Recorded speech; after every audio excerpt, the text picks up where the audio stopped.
I'm Tiffany. Welcome to my channel. Okay, so I had a birthday earlier this month, and I received some books as birthday gifts. So I'm going to do a little book haul. I received 8 books. 4 of them I've read before and wanted to own, and 4 I haven't read yet, but I'm excited to get to. The first book that I've read is True Biz by Sarah Novick.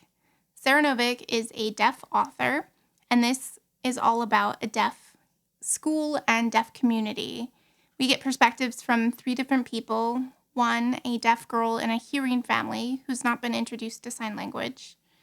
A second boy who is born in an all-deaf family and is very used to asking for accommodations. And the principal of this deaf boarding school, who herself is a CODA, which stands for Child of Deaf Adult. So she is fluent in not only ASL, but also deaf culture. And we get these 3 different accounts when it is looking like the boarding school will have to close and what all unique challenges come because of that. And I loved it. I've always been really interested in ASL. I've even taken college classes to learn, and I'm fascinated with deaf culture. And I found that this book was a really good entry point. It taught me some things I didn't know and also reaffirmed things I had learned earlier. So I love it, and it's great. I also have Sarah Novick's other book, Girl at War, and yeah, I really enjoy her stuff. Another book I've already read is Notes from a Sickbed by Tessa Brunton. This is a graphic memoir about her experience with ME, or it's also known as chronic fatigue syndrome. This is a very challenging syndrome. I feel like because everybody's had the experience of being exhausted, they think they know what it's like to live with chronic fatigue. And I think her book is really eye-opening about how debilitating and disabling this condition is. And I identified really strongly with the author and thought this was amazing. I hope she puts something else out as well. But I know this took her a really long time to make because she could only do a little bit at a time. I got 10 Steps to Nanette by Hannah Gadsby. This was a top favorite book of last year. I will link my top favorites where I talk about this. Hannah Gadsby is an Australian comedian. She is autistic and also has mental health issues.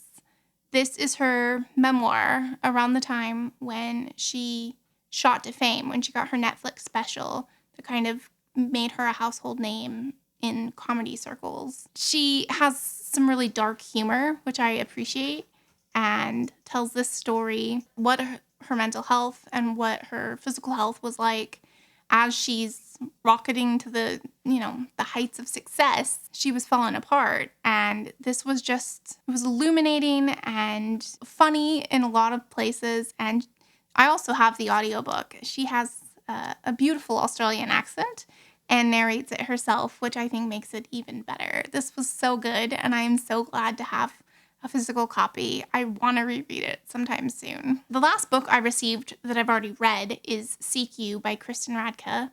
This is a graphic nonfiction focusing on different aspects of loneliness. She touches on a little bit on everything: the pandemic, incels, loneliness from different animal studies. I just found this incredibly moving, and I wanted to have my own copy. I think this is a book I might refer back to occasionally, and so I'm really glad I have it. And now I have 4 books I received that I have not read yet. The first is Julia and the Shark by Kieran Millwood Hargrave, and it's illustrated by Tom DeFreston. I think they're a married couple. I think that they created this together. But I have heard so many UK booktubers talk about this, and not only have they said that Kieran Millwood Hargrave's writing is incredibly beautiful, it also deals with a child and their mental health. We're following 10-year-old Julia, and she and her parents are living on a remote island because her mom is a scientist and is trying to study a shark. I don't really know what else happens with that. I know there's some magical realism, and people have told me to have my tissues ready. So I fully expect this to be a sob fest, but I'm really excited.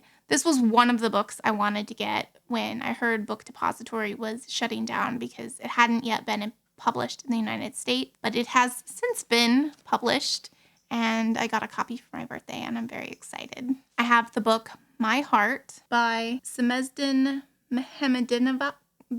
Sorry, I probably didn't say that right. And it's translated from the Bosnian by Celia Hawksworth. So this is an autofiction, which means that a lot of this is like a memoir, except for he has fictionalized some parts of the book. So this is autofiction. He himself is a successful writer and has a heart attack at age 50. He writes about this character who has fled to the UK due to his homeland, Bosnia, broken out in wartime. So they had to escape as refugees. And he's contemplating his mortality whilst in a country that isn't his own. And I've heard that this is a really poignant look at identity and family and togetherness, and it's rated incredibly highly. So I'm very excited about it. I also like to read books that are translated from languages that I haven't experienced yet. And I don't think I've read any translated Bosnian, so it'll be nice to have this one. I also received This Green and Pleasant Land by Aisha Mallet. I heard Simon Savage rave about this book several years ago, and so it's been on my TBR for a while. This is about a Muslim man, and on his mother's deathbed, she requests that he build a mosque in the small town that he lives in. He really doesn't want to do this because he feels like comfortable in the community, but doesn't want to draw attention to his religion and what that means, like his own anti-religious behavior towards himself. And I've heard this is another really good book about identity, and I'm looking forward to getting to this one. The last book I received for my birthday is Leviathan Falls by James S.A. Corey. This is the 9th and final book in the Expanse series. I have read the first 6 books and the novellas and short stories that go between those. So I probably won't get to this one very soon. I still have 7, 8, and then this is 9. But this is a great space opera with aliens and battles and just really lovable and flawed characters. And yes, it's a great space opera, and I haven't read all of it, but I plan to. It's so good. All right. I'm curious, have you gotten any new books recently, and what were they? Let's have a chat down in the comments below. Thanks for joining me. Bye.